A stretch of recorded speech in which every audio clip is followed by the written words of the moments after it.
নমস্কার, কেমন আছেন আপনারা? আশা করছি ভালো আছেন, সুস্থ আছেন। আপনারা কি কখনো মিক্সার শিলনোড়া ছাড়াই মশলা পেস্ট করেছেন? সুইচ বোর্ডের মধ্যে আলুর ব্যবহার করেছেন কখনো? আপনারা স্টিলের স্ক্রাবার ফেলে না দিয়ে কিভাবে ব্যবহার করতে পারেন, তাছাড়াও আপনাদের কাছে শেয়ার করব আরও বেশ কিছু ছোট ছোট ইউজফুল কিচেন টিপস। চলুন দেখে নেওয়া যাক আজকের প্রথম টিপসটা কি শেয়ার করি। আমি এখানে নিয়েছি একটা বাচ্চাদের প্যান্ট। বাচ্চা হোক কি বড়, অনেকে দেখবেন এই ধরনের যে দড়ি দেওয়া প্যান্টগুলো থাকে সেগুলো ব্যবহার করে থাকে। তবে সমস্যাটা কি হয়, অনেকেরই বাড়িতে ছোট বাচ্চারা রয়েছে, তারা যখন এই ধরনের দড়ি দেওয়া প্যান্ট পরে দেখা যায় একটা সাইড থেকে টেনে দেয়। অনেক সময় আমরা গিট দিয়ে রাখলেও দেখা যায় গিটটা হয়তো কোনো কারণে খুলে যায়, বা বাচ্চারাও হয়তো দুষ্টুমি করে খুলে দেয়। সেক্ষেত্রে আমাদের এই দড়িটাকে আবারও কিন্তু প্যান্টের মধ্যে পরাতে হয়। তবে এই ধরনের প্যান্টে দড়িটা পরাতেও কিন্তু অনেকটাই সমস্যা হয়, আর বারবার যদি এইভাবে খুলতে থাকে আমাদের নিজেদেরও কিন্তু বিরক্ত লাগে। তো আপনারা কি করবেন, সবার প্রথমে দড়ির সামনের অংশটাতে একটা টাইট করে গিট দিয়ে দেবেন। এখানে আমি নিয়েছি সুচ আর সুতো। আপনারা চেষ্টা করবেন একই কালারের সুতো নেওয়ার, সেক্ষেত্রে কি হবে, সেলাইটা কিন্তু দেখা যাবে না। আপনাদের বোঝানোর জন্যই আমি অন্য কালারের সুতোর ব্যবহার করছি।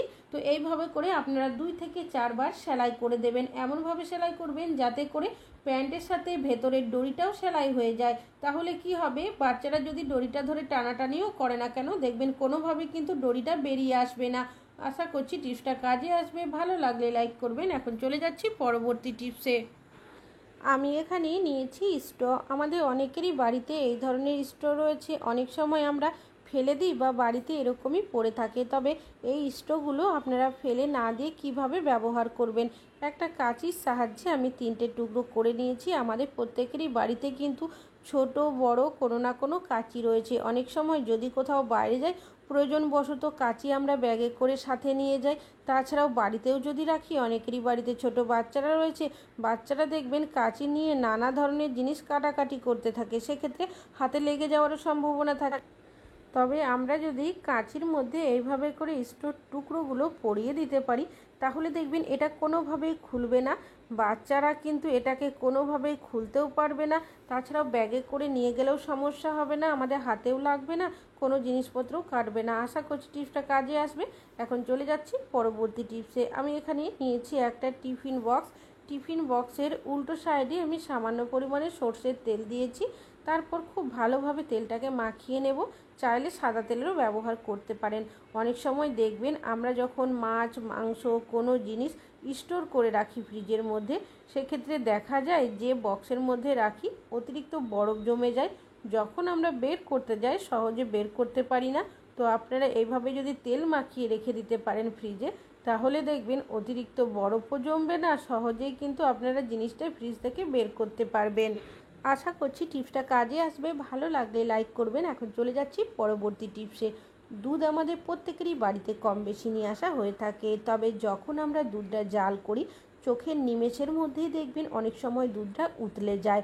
আবার যদি দুধটা জাল করতে বসিয়ে কোনো কাজ করতে যায়, সেক্ষেত্রে এতটাই দুধ উতলে যায়, দুধটাও নষ্ট হয়, গ্যাস ওভেনের মধ্যেও চারিদিকে পড়ে যায়। তবে যখনই আপনারা দুধ জাল করবেন, হাতের সামনে এই ধরনের একটা হাতা বা ডাবু রাখবেন। যদি গ্যাস ওভেনের সামনে থাকেন, সেক্ষেত্রে যখন ফুটতে শুরু করবে তখন দিয়ে দেবেন। আর যদি কাজ করতে যান কোনো কিছু দুধ জাল করতে বসিয়ে, সেক্ষেত্রে আপনারা জাল করতে বসিয়ে এইভাবে রেখে যদি কাজ করেন, সেক্ষেত্রে দেখবেন দুধটা কিন্তু ভালোভাবে ফুটবে, আর কোনোভাবে কিন্তু উতলাবে না। কেন কি এই ধরনের হাতা বা ডাবু অনেকটাই ভারী হয়ে থাকে, যার কারণে সুন্দরভাবে জালও হবে আর দুধটা উতলেও পড়বে না। আশা করছি টিপসটা কাজে আসবে। ভালো লাগলে লাইক করবেন। এখন চলে যাচ্ছি পরবর্তী টিপসে। আমি এখানে নিয়েছি একটা ছোট্ট সাইজের আলু আমরা প্রত্যেকেই রান্নাতে ব্যবহার করে থাকি, তবে আজ কিন্তু রান্নাতে নয়, অন্য কাজে ব্যবহার করব। তাছাড়াও এই আলুটা কিন্তু অঙ্কুরিত হয়ে গেছে, দেখতেই পাচ্ছেন। আর এই অঙ্কুরিত আলু খাওয়া কিন্তু শরীরের পক্ষে একদমই ভালো নয়। তো কিছুটা অংশ কেটে নিয়েছি, তারপর ছুরির সাহায্যে এইভাবে করে দাগ কেটে নিলাম যাতে করে আলুর রসটা বেরিয়ে আসে। দিয়ে দিয়েছি কিছুটা পরিমাণের বেকিং সোডা, তারপর খুব ভালোভাবে লাগিয়ে কী কাজে ব্যবহার করবেন। আমাদের প্রত্যেকেরই বাড়িতে কোনো না কোনো সুইচ বোর্ড রয়েছে। বিশেষ করে কিচেনের যে সুইচ বোর্ডটা থাকে, অনেক সময় এতটাই নোংরা ময়লা হয়ে যায়, তেল চিটে বসে যায়, যেটা আমরা সহজে পরিষ্কার করতে পারি না। কেন কি ইলেকট্রিক বোর্ডের মধ্যে কারেন্ট থাকে, আমরা যদি জল দিয়ে পরিষ্কার করতে যাই সেক্ষেত্রে শর্ট সার্কিট হয়ে যাওয়ারও সম্ভাবনা থাকে। যে আলুটা কেটে রেখেছিলাম সেই আলুটার মধ্যে যেহেতু বেকিং সোডার ব্যবহার করেছি, আলুর রস আর বেকিং সোডা মিশে যাওয়ার কারণে এটা অনেক বেশি পাওয়ারফুল হয়ে যায়। আর এইভাবে যদি আমরা ঘষে পরিষ্কার করতে পারি তাহলে দেখবেন খুব সহজেই কিন্তু সুইচ বোর্ডগুলো পরিষ্কার হয়ে যাবে। আর তাছাড়াও কি হয়, অনেক সময় দেখবেন সাদা সুইচ বোর্ডের নোংরাটা যেতে চায় না সহজে। তো আলুর রসের মধ্যে এমন কিছু প্রপার্টিস থাকে যে কোনো সাদা জিনিস ক্লিন করতে খুব ভালো সাহায্য করে। তারপর একটা কাপড় নিয়েছি সুতির, আর এখানে কিন্তু শুকনো কাপড়ের ব্যবহার করছি। সেই কাপড়টা দিয়ে খুব ভালোভাবে সুইচ বোর্ডটাকে মুছে নেব। এইভাবে করে কিন্তু আপনারা খুব সহজেই আপনাদের যে কোনো সুইচ বোর্ড পরিষ্কার করে নিতে পারেন, শর্ট সার্কিট হওয়ারও সম্ভাবনা থাকবে না। আশা করছি টিপসটা কাজে আসবে। এখন চলে যাচ্ছি পরবর্তী টিপসে।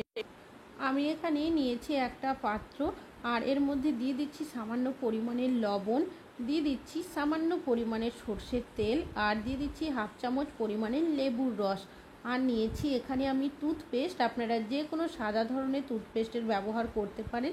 এবার একটা ব্রাশ নিয়েছি, ব্রাশের সাহায্যে খুব ভালোভাবে এগুলোকে মিশিয়ে নিতে হবে। আর এখানে কিন্তু অবশ্যই সর্ষের তেলেরই ব্যবহার করতে হবে। তো দেখতেই পাচ্ছেন এটা মিশিয়ে নেওয়ার ফলে একটা ক্রিমের মতো তৈরি হয়ে গেছে।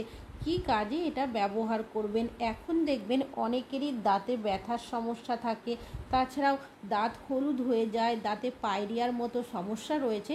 আপনারা যদি এইভাবে করে মিশ্রণ বানিয়ে এক সপ্তাহ রোজ যদি একবার হলেও আপনারা ব্রাশ করতে পারেন তাহলে দেখবেন আপনাদের দাঁত হলুদ হয়ে যাওয়া, দাঁতে ব্যথার সমস্যা, দাঁতে পায়রিয়ার যে সমস্যা থাকে সেটা কিন্তু আস্তে আস্তে ঠিক হয়ে যাবে। তবে একদিন ব্যবহার করলে কিন্তু হবে না, অন্তত সপ্তাহে 7 দিন ব্যবহার করুন, তাহলেই বুঝতে পারবেন।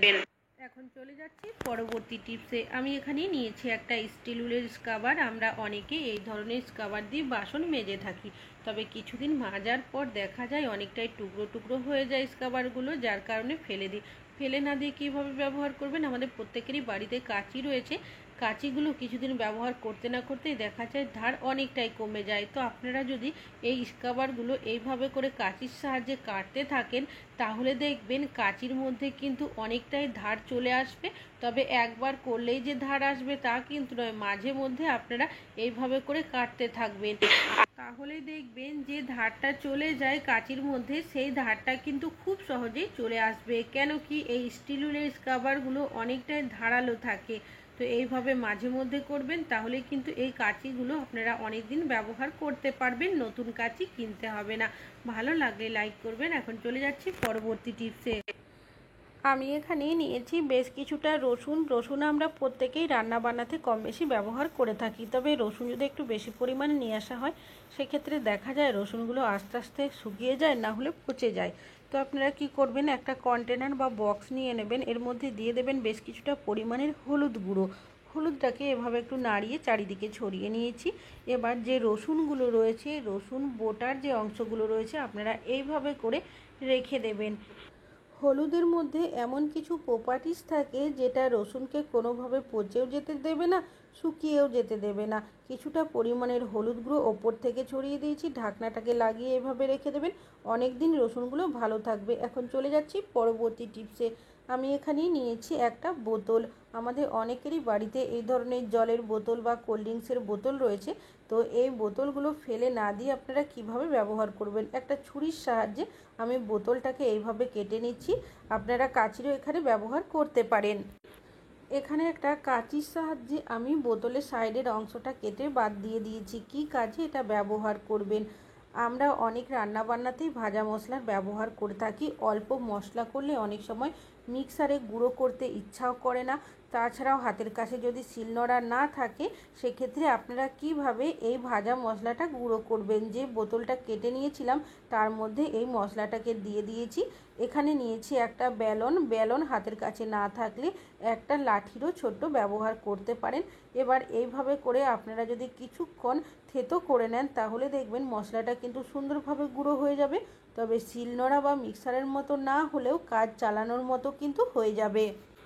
এবার আমি এই মশলাটা একটা প্লেটে ঢেলে দেখাচ্ছি। তো দেখতেই পাচ্ছেন হাতের কাছে মিক্সার যদি না থাকে বা শিলনোড়া যদি না থাকে বা কোনো কারণবশত ব্যবহার করতে পারছেন না, তো এইভাবে সহজেই কিন্তু আপনারা ভাজা মশলাটা গুঁড়ো করে নিতে পারবেন। তবে এইভাবে যে আপনারা শুধু মশলাটা গুঁড়ো করতে পারবেন তা কিন্তু নয়, মশলা পেস্টও কিন্তু করতে পারবেন। তো কিভাবে চলুন দেখে নেওয়া যাক। এখানে আমি নিয়েছি কিছুটা টমেটো কুচি, নিয়েছি আদা, রসুন, পেঁয়াজ, কাঁচা লঙ্কা। যে ধরনের মশলা আমরা রান্নাতে ব্যবহার করি এখানে সব মশলাই ব্যবহার করেছি। আগে জল দিয়ে ধুয়ে নিয়েছিলাম, ঠিক একইভাবে আবারও আমি বেলনেরই ব্যবহার করব। তার আগে কিছুটা জল দিয়ে দিয়েছি। তো চাইলে আপনারা বেলনের পরিবর্তে একটা পরিষ্কার লাঠিরও ব্যবহার করতে পারেন যদি হাতের কাছে বেলন না থাকে। এইভাবে করে কিছুক্ষণ থেতো করে নেবেন, তাহলেই দেখবেন এই মশলাটাও কিন্তু সুন্দরভাবে আপনারা পেস্ট করতে পারবেন। তবে একদম মিহি পেস্ট হবে না, কাজ চালানোর মতো হয়ে যাবে। যদি আপনাদের হাতের কাছে মিক্সার শিলনোড়া না থাকে সেক্ষেত্রে আপনারা কিন্তু এইভাবে করে মশলা পেস্ট করতে পারেন।